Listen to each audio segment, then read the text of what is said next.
പട്ടികവർഗ ഊരുകൂട്ടം ഹിന്ദു ഫെഡറേഷന്റെ നേതൃത്വത്തിൽ ലോക ആദിവാസി ദിനാചരണം സംഘടിപ്പിച്ചു. മുരിക്കുംവയൽ ശ്രീ മഹാവിഷ്ണു ക്ഷേത്രം ST കമ്മ്യൂണിറ്റി ഹാളിൽ വെച്ച് നടന്ന സമ്മേളനത്തിന് സംസ്ഥാന പ്രസിഡന്റ് രാജൻ ആറക്കുളം അധ്യക്ഷത വഹിച്ചു. കോട്ടയം ജില്ലാ പ്രസിഡന്റ് VN വിശ്വനാഥൻ സ്വാഗതം ആശംസിച്ച സമ്മേളനം പൂഞ്ഞാറമ്മൽ അഡ്വക്കേറ്റ് സെബാസ്റ്റ്യൻ കുളത്തിങ്കൽ ഉദ്ഘാടനം ചെയ്തു. മനുഷ്യ സമൂഹത്തെ സംസ്കാരത്തിലേക്കും പരിഷ്കൃത സമൂഹം എന്നുള്ള നിലയിലും മുന്നോട്ട് നയിക്കുന്നതിന് ചാലുകീറിയവരും അതിൻ്റെ നേരവകാശികളും അതിൻ്റെ പാരമ്പര്യവും പൈതൃകവും കാത്തു സൂക്ഷിക്കുന്നവരുമായ ഈ നാടിൻ്റെ തനിമയുള്ള ജനസമൂഹമാണ് പട്ടികവർഗ വിഭാഗക്കാരായ ആദിവാസി സമൂഹം. പക്ഷേ ദൗർഭാഗ്യവശാലും ഇന്നും ആ പ്രാധാന്യത്തിനും പരിഗണനയ്ക്കും അനുസൃതമായ സാമൂഹിക പുരോഗതിയും സാമ്പത്തിക ഭദ്രതയും എല്ലാ തരത്തിലുമുള്ള വളർച്ചയും കൈവരിക്കാൻ ഈ സമൂഹത്തിന് കഴിഞ്ഞിട്ടില്ല എന്നുള്ള ഒരു സാഹചര്യം ഇന്നും നിലനിൽക്കുകയാണ്.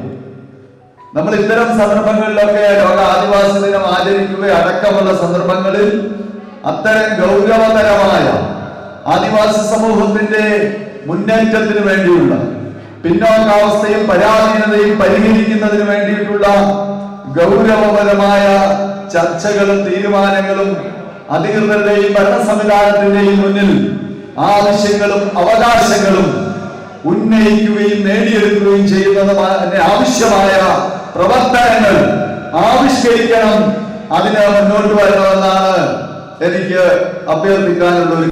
ചടങ്ങിൽ ഗ്രാമപഞ്ചായത്ത് അംഗങ്ങളായ സിനിമോൾ തടത്തിൽ PN സുകുമാരൻ, PA രാജേഷ്, ഊരുമുപ്പൻ വിനോപ്പൻ കല്ലക്കുന്നേൽ, കോട്ടയം ജില്ലാ സെക്രട്ടറി അശോക് കുമാർ പതാലിൽ, ATMAMS മുരിക്കുംവയൽ ശാഖാ പ്രസിഡന്റ് TD അരവിന്ദാക്ഷൻ, എറണാകുളം ഊരുമുപ്പൻ KK Mohanan, Malayara employees and pensioners secretary PV Jayan, Satheesan VN, AK Vishwambharan, Kunjumol K, Aji Chandrakumar, Sulochana Vijayan, VK Narayanan, MM Sugathan Mukalal, Ayyappadas Kosadi, KP Gangadharan തുടങ്ങിയവർ പ്രസംഗിച്ചു.